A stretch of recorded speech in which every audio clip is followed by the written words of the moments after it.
Glavna vprašanja so prvič, kako doseči, da bomo z mehkimi ukrepi delali nekoliko dlje, kot delamo danes. Se pravi, danes delamo v povprečju 62 let, ne 65 let, kot piše v zakonu.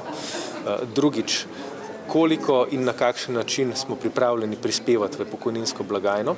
Mi prispevamo dobrih 24%, družbe z najboljšimi pokojninami v Evropi pa tudi po 30 in več.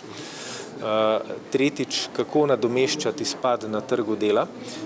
Zaradi demografskega manka nam vsako leto odide 22.000 ljudi, pride pa samo 17.000. Se pravi, se bomo morali pogovarjati kot družba o tem, kakšno migracijsko politiko imeti, in tudi to je pač delen odgovor na problem, ki ga imamo s pokojninami.